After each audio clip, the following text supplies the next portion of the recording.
welcome to Let It Out with Precious. I'm still your very host, Precious. Yes. Okay, so I want to ask a question. And before you jump, before you go, listen to this whole video, let me ask you this personal question. How are you doing? How are you doing? Kindly drop your answer at the comment section.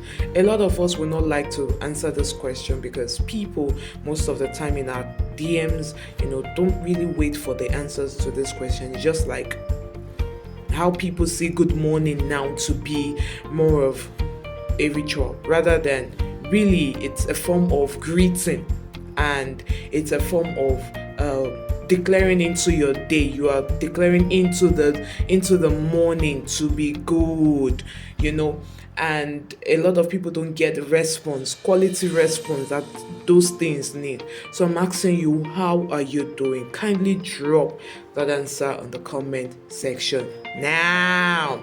Okay, welcome back. So today we'll be discussing something called peer pressure. Yes, I know this question will be, who is feeling pressured here? Don't lie to me. One way or the other, you felt pressured. In fact, last week you felt pressured by other people, especially your peers, especially seeing your peers doing something else and then you are not doing it. Yes, you have felt pressured. Okay, so many a times this word comes to people who are, very, very young, maybe age 6 to 17 or so, with this word. When you get to school, don't feel pressured, this and that and all that, which is nice. And the concept of peer pressure to that word is, many people thinking that you get to a particular place and you see people doing something absolutely different from what you are doing, and because you become so close to them, you begin to live like them, you begin to move like them, and eventually do the things that they do. That is one side of peer pressure. But let's look into another side.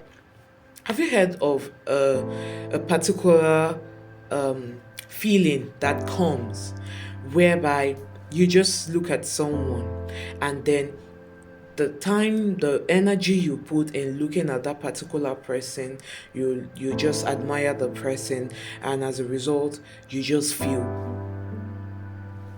pressured. You just feel you're not good enough. You just feel you and this person, are not in the same place, and then you want to be like them. You just feel the energy they put in, is choking you to become like them. I know, let me draw it more closer.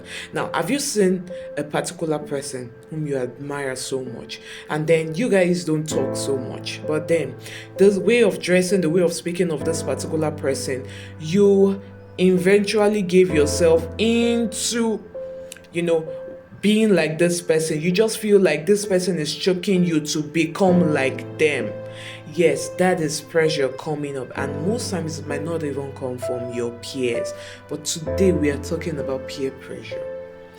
Most times, a lot of people have gone into depression due to the fact that they have qualified their life by the people that they see around them, instead of identifying their dream and working in reality to that dream. A man said something, Miles Murray. He said, if you want to see a vision, a dream, that is not used, that have not even been tapped at all, go to the cemetery, go to the grave. You will see a lot of vision that maybe they wanted to, but as a result of something they were pressed down not to. Visions that were not achieved, dreams that were not achieved. Amazing creatures that were supposed to be built, but then wasn't built. Amazing artistic that was supposed to be drawn and painted, but wasn't at all, due to one thing or the other. And one thing I would tell you that made a lot of those dreams to die is peer pressure, being who you are not. A lot of people are being another person. They become people who they're not supposed to. and due to the fact that they want to be accepted by this category of age grade, by this category of age group, and their lifestyle and their concept of maybe vision, their concept of making money, their concept of making growth, their concept of improvement. Hey, revisit your dream. Write it down so that you will know exactly what you want to do.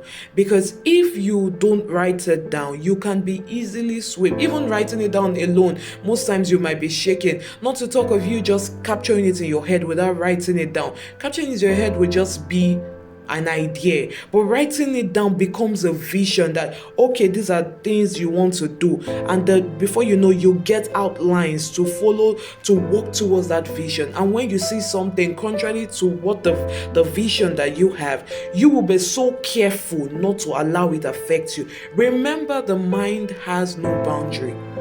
I said it somewhere. I said the mind has no boundary, but we can actually give the mind some bodyguards of discipline, bodyguards of maturity, bodyguards of self-control, and so on and so forth. So you need to build those bodyguards.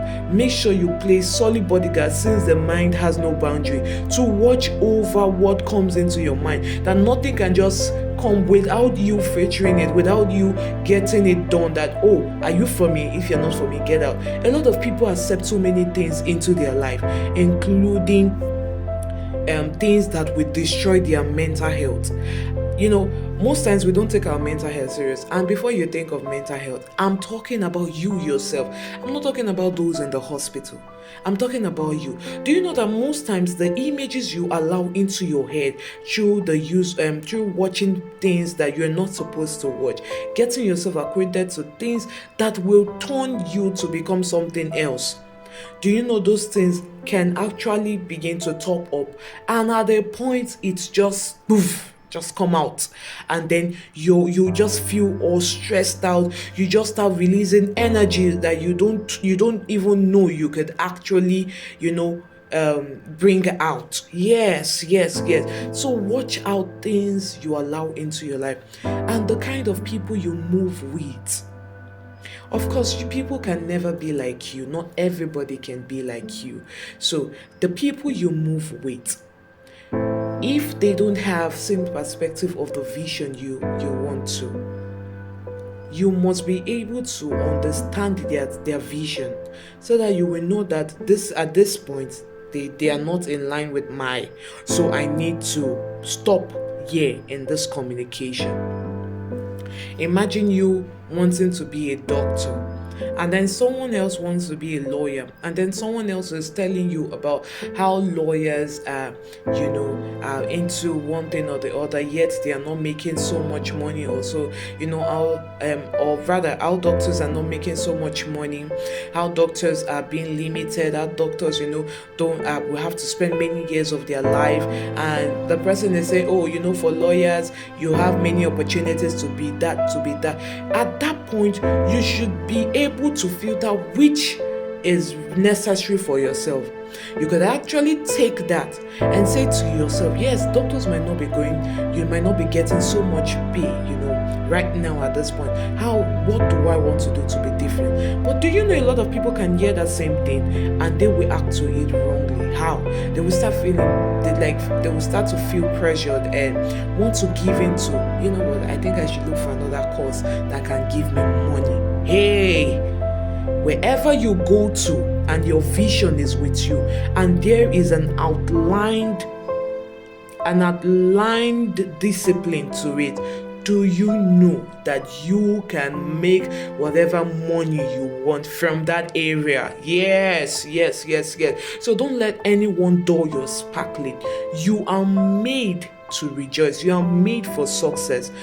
Feeling pressured at any point in time, go back to that vision and tell yourself, and look at the mirror, look at who you are now, look at what you've outlined for yourself. Oh, you want to be this, and look at yourself now. Am I working towards that vision? That is one way to deal with peer pressure. Yes, I know you want to hear more.